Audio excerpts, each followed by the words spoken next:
Anong mensahe ang kailangan marinig ng mga Sagittarius mula September 15 to 21, 2024? Pwedeng nangyayari na to o mangyayari pa lang. Kung hindi man para sa inyo tong magiging reading, baka para sa someone na malapit sa inyo o sa someone na kakilala nyo mismo.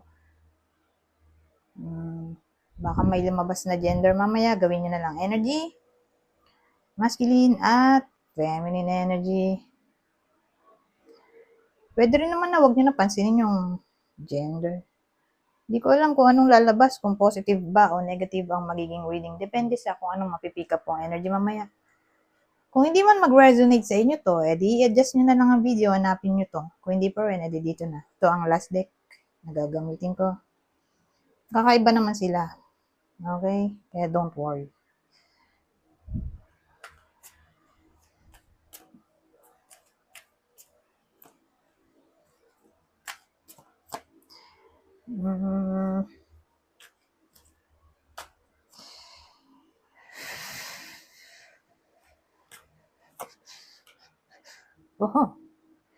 Ito maganda. Magandang senaryo. Maganda talaga. Pera lang dito. Pero itong ganda oh.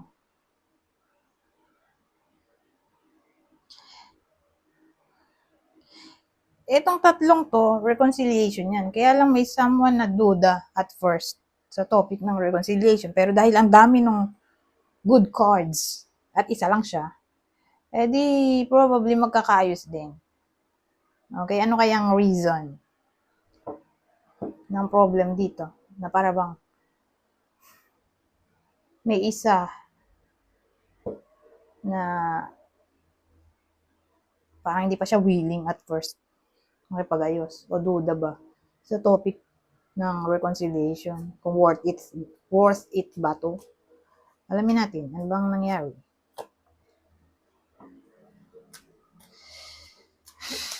Anong nangyari?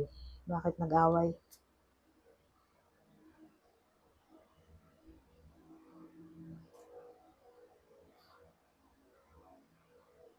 Ano dyan? Isa pa nga, medyo magulo eh. O dalawain ko na. Ayan, apatin na para masaya.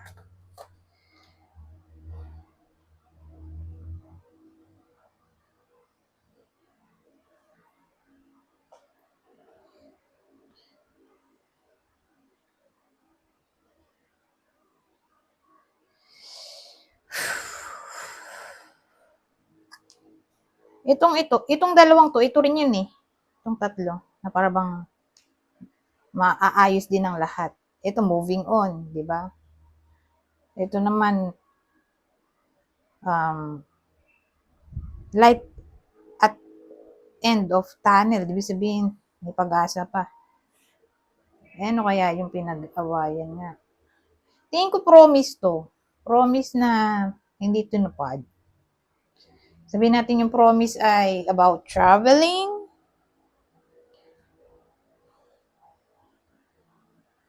O tutulungan daw in times of crisis.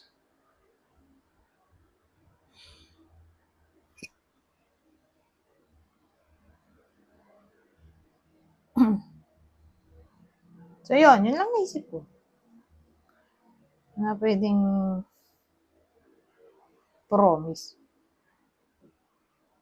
Parang babaw naman. Eh ganun talaga. Depende kasi sa tao yan. At depende din sa expectation. Kung nasira ang expectation mo, mabuwisit ka talaga. Lalo na kung asang-asa ka. So,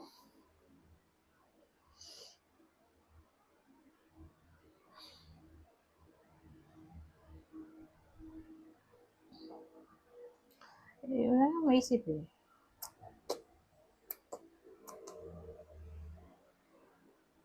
Teka lang, naghahanap pa ako ng iba pang pwede natin maisip dito. O madagdag. Wala na eh. Walang maisip na pwedeng paghugutan ng problema dito. Na sabihin natin pangako, problem. Ito lang nang naisip ko. Alam naman ito. Dito lang kung pwedeng humugot ng problem. Traveling kasi bangka yan eh. Traveling o dahil healing card na. So, pag tulong in times of crisis, hindi siya tinulungan. Ganyan.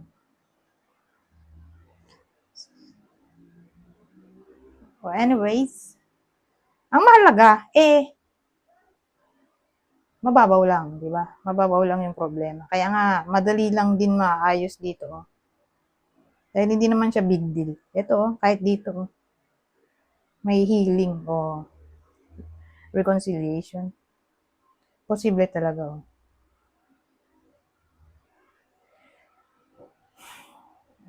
So anyways, kuha tayo ng ibang detalye dito.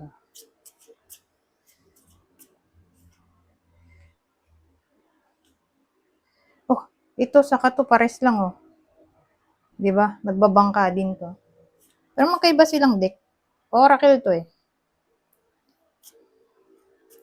Dito tarot. Sabagay tarot din naman ay oracle. Lahat naman sila ay oracle. Pero yung system nito oracle ang tawag.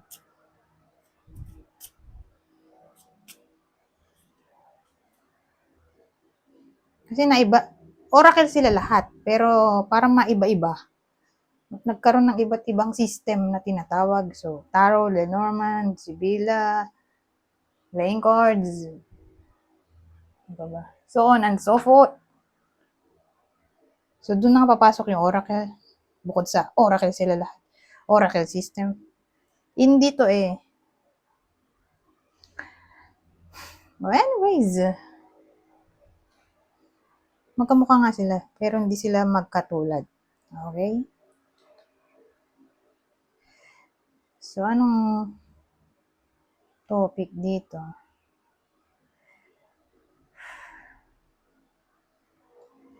Well, sa case na to, eto nga siguro magkasama. Magkarugtong yata. Kaya ito, di ba, doubt yung isa sa topic ng reconciliation. Kasi nga, parang may promise kasi eh, parang o plan na may gathering. Ano ba? Gathering to, date, ano yun? Excursion. Basta may pupuntahan daw. Ganyan. Occasion, o anywhere na magta-travel. Ngayon, di nga natuloy. Sabihin natin, bibilhan daw ng gamit, kuno. Pupuntang mall, kuno. Ganyan. Di nga natuloy. Ngayon, nagalit yung isa. Dahil nga, ini-expect niya na may gala sila o mabibilhan siya ng ganito ganyan. Di natuloy. So, nag-away sila. Tapos, kaya bumaliktad to. Pride din naman to eh. Pride din to. Pride din to eh. Yung ano, strength card.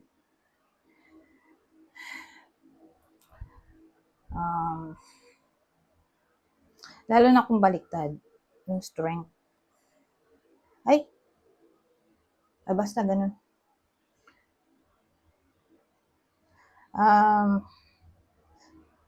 Ayaw makipagbati kasi dahil sa pride. Okay, pero again, mukhang maayos din naman. Okay? O baka naman gaganti muna. Oh my God. Gaganti muna bago makikipag-ayos. Matindi. Kasi case to case basis eh. Depende sa tao. Dahil di naman lahat ng tao ay pare-parehas. May iba na grabe magalit. Grabe ang pride. Yung iba, konting problema, pinapalaki. So, sa case na to, sobrang pride nung isa. Oh. Kaya ayaw niya makipagbati agad-agad. Siguro gusto niya munang suyuin siya o gusto muna niya gumanti. Pero at least, sa bandang huli, regardless kung anong mangyari sa mga OMG. Maayos pa nga.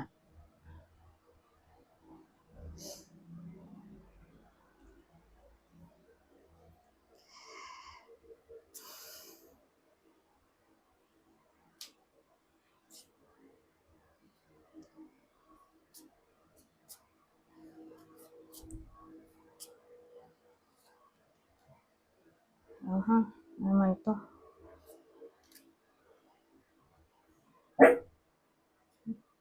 Umawal yung aso ko habang tulog. Ano kaya pinapaniginipan ng aso ko? Anyways, pang extra message.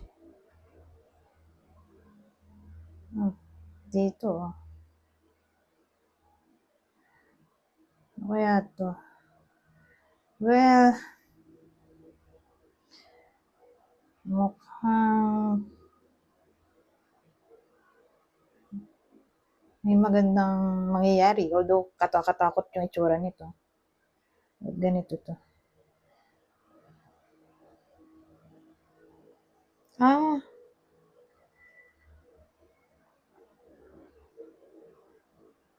Kala ko dugo to. Di pala. Buti na lang. Ewan ko anong aramas to. Pero malaga, ang meaning niyan para sa akin, yung dalawang yan, yung combination. Malaki ang chance ng magandang pagbabago. Okay? Kasi may paparating na good news. O miracle siguro. Parang sudden good news. Sudden miracle, sudden blessing, sudden. Ano ba bang sudden? Good fortune. Great success. O new opportunity.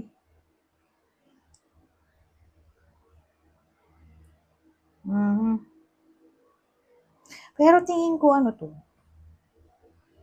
magkakapera yung iba sa inyo. Baka yun yung new opportunity sa topic ng pera o sa topic ng career, so new job o new business, new source of income. Na parang, ewan ko kung paano magkakaroon ng pera yung iba sa inyo, pero malaki nga ang chance. Mababago ang buhay ng iba sa inyo in a good way. O siguro, dahil magiging open yung iba sa inyo sa change, kaya ganoon.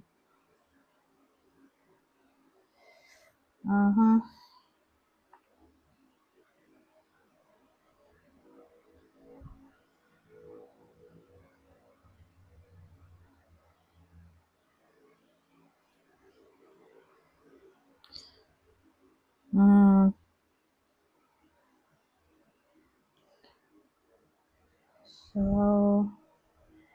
ito, yung hawak niya dyan, akala ko nga sword. Sword na may dugo. Pero hindi pala. Iba yung hawak niya dyan. Ano siya? Spindle. Ewan ko kung ano yun. Pero yun yung pangalan. Kaya pala, may kulay-kulay doon na parang thread. Hindi ko alam kung may ganyan ba sa Pilipinas. Sabagay, sa ibang bansa naman ginawa itong card. So, yung culture nila, ganyan. Lalo na nung sinaunang panahon. So, ewan ko nga kung anong tawag dyan, pero spindle ang tawag. Kung baga meron siyang thread na hindi ko alam kung paano gamitin. Basta may thread. Kaya may kulay na pula doon, So, ewan ko kung anong connect nun.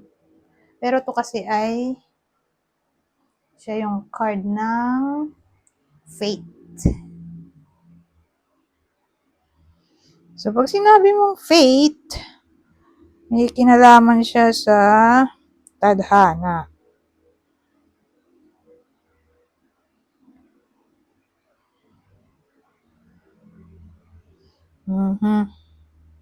Parang magandang pangitain. Magandang paparating na hinaharap Sabihin natin new growth. Anyways, ito naman, siya yung card ng pagiging flexible o adaptability. Pero marami kasi siyang meaning eh. Bukod doon. So, siya yung card ng money. Anyways, pumunta na tayo dito.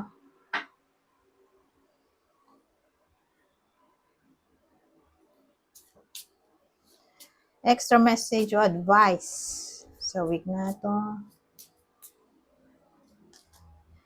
Listen to your inner music.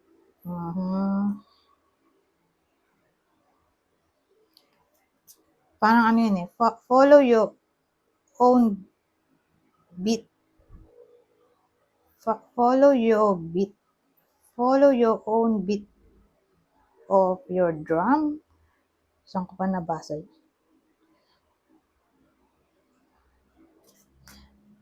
So, gawin mo lang kung ano gusto mo sa madaling salita. Huwag mo pansinin yung iba. Believe in yourself. So, maniwala ka lang daw. O yung iba sa inyo, sa sarili nila. So, advice yan sa week na to. Ito. Embrace your inner and outer beauty. So, i-embrace lang daw ng iba sa inyo ang overall na beauty nila, syempre. Mapa labas o loob. Siguro, sa madaling salita, magpakatotoo lang sa sarili. Anyways, hanggang dito na lang.